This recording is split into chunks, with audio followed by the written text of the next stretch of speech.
There are 40 faces on it that we picked. It's not just our guys, but it's civilians, it is nuns, nurses, the dog that was ever present in Vietnam. We even have a faceless face there for the guys that didn't come back, the MIAs. We started thinking about water. I got the idea, why don't we have a veil of tears flowing out of the top of the monument, down over the faces and the young soldier that was stepping out of the monument. And then of course the idea was, why were they there? It was to fight for peace for the little girl that represented their children. She's reaching back toward her dad, who is in the war. They don't touch. And she represents the future, the reason he was there giving his all. In 1993, we got an invitation to enter an architectural competition. It was sent by a little group of Roswell Vietnam vets. And we hit on the idea of all the pictures we'd seen in newspapers and magazines of the different faces of the war. And so that was the birth of the basis for the sculpture. And so we got the word that they unanimously picked ours out of the 17. Well, as soon as we won the competition and met with the group, that's when they told me there was no money to pay me or to build it. So we scratched our heads, and so my wife, Lynn, and I joined the committee to help them raise the money so they could build it. And that was a 2-year arduous process by all of us raising the money. Well, we had the idea of the memorial bricks, which was a good one. We had fundraising events through the Visitor Center, and we sold t-shirts and caps, and we sent out pledge cards, and then we knocked on doors. When we broke ground, which would have been in '94, we had a gathering of the vets and their shovels and the dignitaries, the local dignitaries, the city council. And it was, those guys, wasn't sure we'd ever break ground either, so they were crying. And the day we dedicated it, we wanted to shroud it so we could take it down at the last minute. So they put a big white parachute over it, and then when we dedicated, we had the Boy Scouts pull it down, and there was this big in the crowd. There were colonels and generals and Vietnam vets in their motorcycle gear standing there arm in arm with hands on shoulders, crying together, looking at that monument. That was just unforgettable. It was the most inspired, creative, wonderful experience in my whole career, my whole life, and I don't see how anything could top it. I served the Roswell Rotary Club as its president in the first year that Roswell Remembers began, and it was a project that we started after some conversations about what should we do in our year to leave a legacy. What should we do that would be felt by the community and continue. Roswell Remembers is a collaboration between the City of Roswell and the Roswell Rotary Club. Welcome to Roswell's Memorial Day celebration. On the last day of May every year, we come here to remember those who have died defending our country and to thank all of those who have served in our military. You know, you never know when you start something like this, whether or not anybody's going to care or whether it's going to catch on. And it has to an incredible degree. People have learned that it's a quality event, now one of the largest in the Southeast, and they actually want to come and be a part of that event now. Today I'd like to remember some of my buddies, our brothers, our sisters, and our sons and daughters. Not only just who's fighting currently in Iraq and Afghanistan, but the wars that nobody hears about. I'm a veteran of the Korean War. In Korea, they didn't care if we went. They didn't know we were there. And most people did not care if we came back. War is the epitome of mismanagement of the intelligence of man.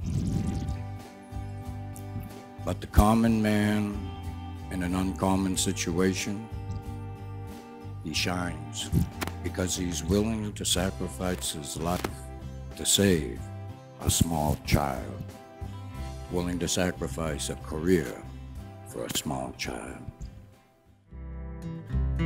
May 15th, 1969. I have 8 full helicopters on the way to my triage. I already had 20 on the ground. And our radio squawked, and it gave a tail number I had never heard before from this dust-off pilot. And this is what he said: need immediate permission to land. Have severely wounded civilian baby on board. Need to land now. And I remembered the words of my mother, who was a great patriot. And she said to me as she sent Al and I off to Vietnam, she said, "Donna, do what is right." And that words came to me as I turned to Sergeant Grant and I said to him, "Tell 3 and 4 to pull away, let him come into Hotel 3, which was our helipad." Sergeant Grant looked at me and he said, "Captain, you're going to take hell for this."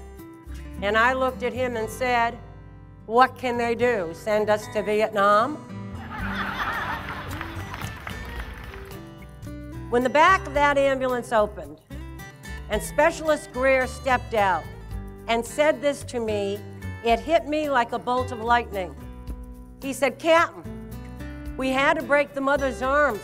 They've completely wiped out her whole village. She is the only survivor."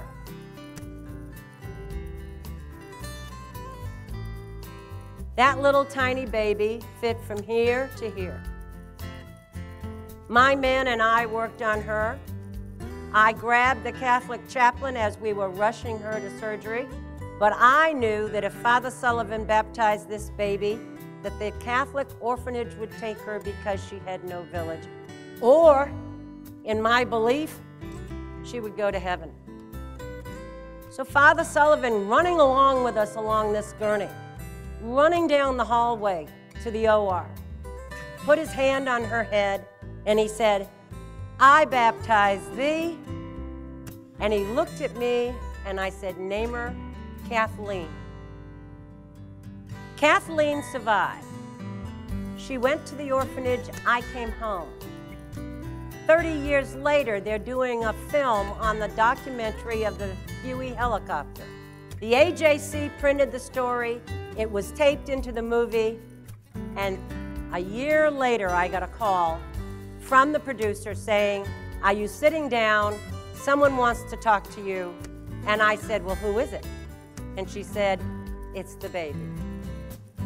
34 years later, this child, now a woman, was adopted by an American Navy nurse, male, who took care of the Marines, brought her home to California, and she still wanted to know about those people on her baptismal certificate. And she found us all, and that's the story of baby Kathleen. But that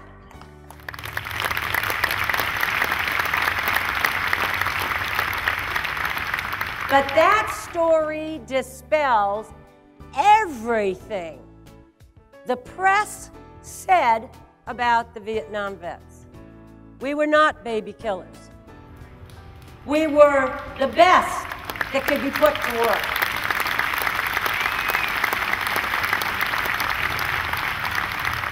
So I go out and speak about this for my fellow vets. Because when we came home, we weren't welcomed home. But now you're doing a pretty good job of it, and I want to commend you on it. Thank you for what you do. I like to think that what makes Roswell Remembers so special and so unique is the dedication of the people involved, the intensity with which we so strongly believe that this is an important event. This isn't just another day and another social activity. This is an event that's important for us to note. It's important for us to pass on to our neighbors and our friends and our relatives and our kids and our grandkids. The incredible imperative of, as a free people, taking a little time, stepping back, and remembering why this is the greatest country in the history of the world.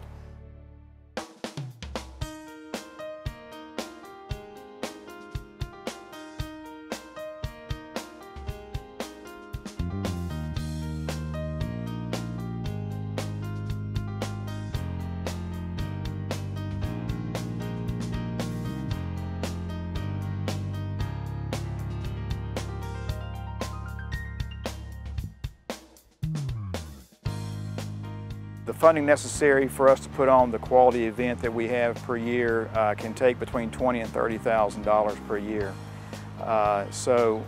We obviously cherish our what we call hometown hero sponsors that help keep us in the black with our event. In years past, we would be putting on Memorial Day and not knowing if we had enough money to finance the event.